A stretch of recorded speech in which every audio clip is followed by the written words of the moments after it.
How are you doing? Welcome to the Trading Bell Show. We are right here at Nakosti Plaza that houses the Kenya National Innovation Agency. I'll be speaking to the CEO, that's Tony Omwansa, to understand what the agency is all about and what they are doing, especially because this agency is mandated to create a lot of employment when you talk about matters innovation. Come with me as we have set up in his office.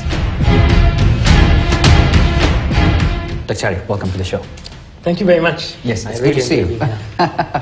And you have a very nice, spacious and greenery kind of office on the way here. It's designed to cultivate a bit of creativity and innovation. Yes. Or innovative mindset for that matter.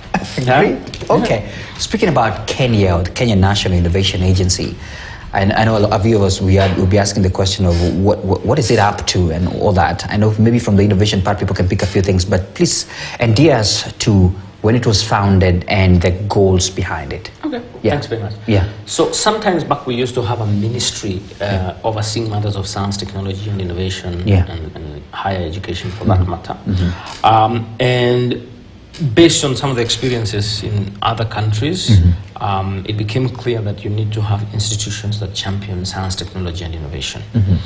And there was an act of parliament that was created called the Science, Technology and Innovation Act of 2013 that established three institutions. One being the Commission for Science, Technology and Innovation, which is more of a regulatory body, and then a National Research Fund, which is funding the science, technology and innovation space, including research, and then finally the Kenya National Innovation Agency, which was set up to develop and manage the national innovation system.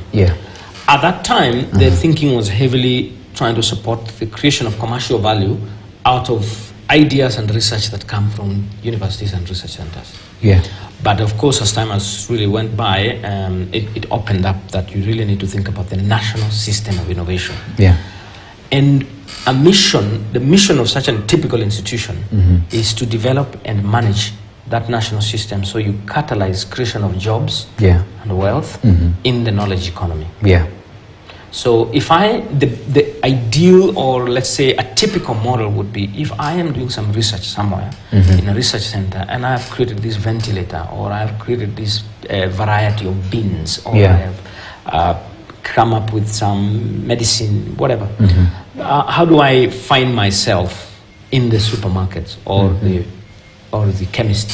That's really the big question. And how do you get as many of them as possible and as high value as possible? So in a nutshell, it means you're coming from conceptualizing ideas until you make businesses. And many a times you will do a handshake and somebody will pick up from here, because the researcher may not always be the best businessman. And they do not have the money to scale and do real business. So that's what we're trying to do. But we cover many areas, because you know there are policy issues in that area. There is intellectual property issues. There is skills. There is funding that comes along the way. There is incubation of ideas and acceleration. There is interaction with private sector, and you must manage those engagements. And there is dissemination and empowering people. So there's a range of stuff that we do, but that's the innovation agency for you.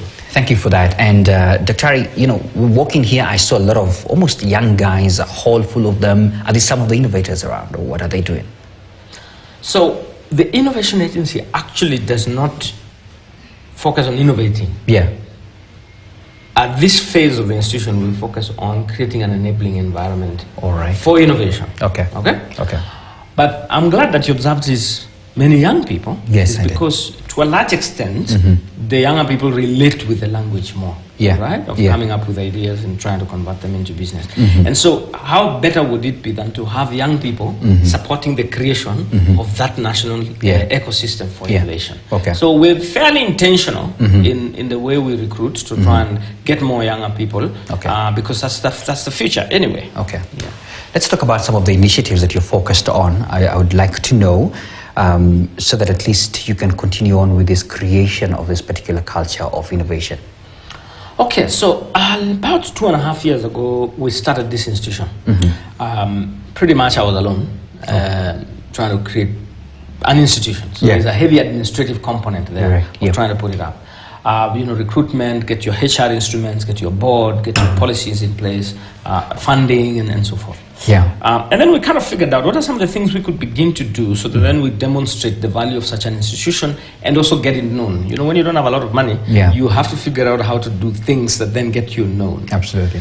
Without spending a lot of money. Yeah. A good friend of mine used to say that if you want to be seen to be doing something, and like you're building a house, and you need people to know that there's a house coming up, instead of spending too much time on doing the foundation, just do one wall first, and then at night do the foundation, and then once the house starts coming up, you can bring down the wall. But anyway, on a light note, we have two priority areas.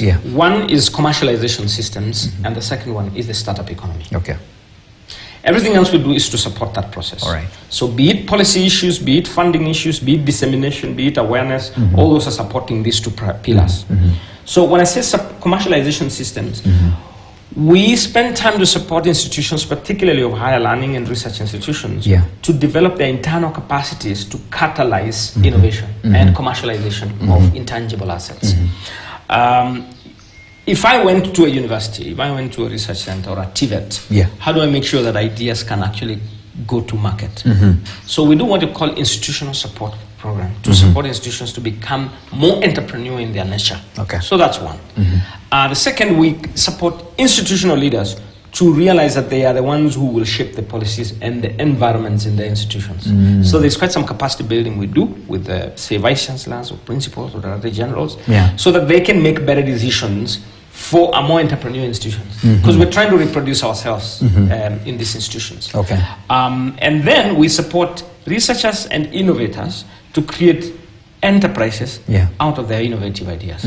So on the commercialization track of things, we work, say, a typical researcher, guy in a university or a researcher, working on something, coming up with some new value, then you help them to also think the commercialization dimension. So we work with cohorts. We identify, we are very, very aggressive and meticulous in identifying promising research ideas that have significant commercial value. And then we take these people through the journey, including getting them partners and so forth. On the startup economy space, we're interested in how do you increase quality of incubation, acceleration, getting investors or private sector connection. We do run some acceleration programs with a number of partners, and we become more the government arm of those processes. We work a lot with private sector. So the policy issues, the startup bills, all these kind of engagements, we get involved there. Finally, as a way of then disseminating and showcasing what we do, and getting the ecosystem engaged, we organize something like the Kenya Innovation Week, which is coming up a few weeks down the road. We also run challenges, like we used to run a National Innovation Challenge. Now we're running a Presidential Innovation Challenge. That's a way of getting out there and creating new value for society. You know, Kenyans are deemed, even globally, to be quite innovative. I mean, looking at some of our fintechs and all that, and, you know, M-Pesas and all, we have been global leaders in that, and we take some great credit out of that. And so when you sit in this seat, I see a place where the economy could be tapped into because of the young generation that we have, even just generally in Africa, and seeing how we could really tap into that energy up. And I know you're fit for that because we have seen it all, we have the examples. I just wanted you to point out, I know it's 2.5 years or so, are there some practical ones that you can say, yes, these guys came, this is what we have done, this is where we're progressing, and you know, we are waiting to see what is going to blow up? Absolutely. You're right. I mean, Kenyans are entrepreneurial in nature. I've been in this space for years from a research standpoint. I've taught in universities. I've been an entrepreneur myself. I've been an investor. I now head an institution like this. I've seen it over and over again about the entrepreneurial potential and capacity. It's interesting also to study the Global Innovation Index, and there's something I came to discover that probably many people don't realize. There are indicators that are used to measure the Global Innovation Index. Okay, there are about 7 of them. Some are more of inputs, and the others are more of outputs. And one discovery I made, which never gets pronounced as much, some of these variables are about the interventions of government, and some of the variables are about the people. And I came to realize that for Kenya, which is not an analysis that generally gets done, for Kenya, the weight is actually, the results of, the reason why we end up doing well is because of the people. It's actually less and less about what government has done. All right? Now, then that gives us an opportunity. First of all, it's a very amazing discovery. And so like, you've got a resource here called the people. The people. And they're the ones who are making, so, and they will thrive irrespective of the circumstances. Yeah. So what happens if we scale up the government's interventions to enable a better ecosystem? And that's really exciting to think about that potential. Yeah. Having said so, for the period that we've been running, we've hosted quite a number of startups and researchers and innovators. And I do know, without necessarily going into too much details, a number of research outputs that we see are potentially going to scale. So I'll just give you one to give you a flavor. I met this lady at Moi University. You might be surprised why I may sound a lot about universities. And many people think that, oh, maybe there is no innovations. No, it's because we have not supported them appropriately and the systems haven't been refined to enable. World over, institutions of higher learning provide a very good foundation for innovation. And for me, I would like to be remembered as having woken up that giant. All right? Great. So here's a lady, she's called Ramkat. And probably listening to me, she might say, oh, you went and talked about me on television. I mean, I really liked her spirit. She's an academic, typical researcher. And so she comes up and says, well, you know what? We have so many fruits going bad because maybe they overstayed or they were not taken care of. And then you go to a market like Marikiti and then you find lots of them on the ground. Lots of them all over there. Then after a little while, I hear Kenyans died of hunger. Sad. It just doesn't make sense. So sometimes there's a lot of rain. People die because it rained. I heard it in Mombasa 2 days ago. Then the other day I hear the same people are dying of drought. So for another day. So anyway, this lady in her research comes up with a chemical that if she applies on a mango, she will delay the rotting of that mango for quite some days. And that chemical is edible. So think about the potential. So from a research standpoint, she has published, it's amazing, and it's she's gotten promotions and, you know, and she has profile of publications. Then the next question is, don't leave it hanging. Let's walk the journey. Because you can sort a lot of problems in the food security space. She actually was exhibiting during the King's visit. She's one of the projects that was picked for demonstrating to the King. And I have numerous such examples. I know. By the way, it was amazing to see the Vice Chancellor pitch with her. They were together.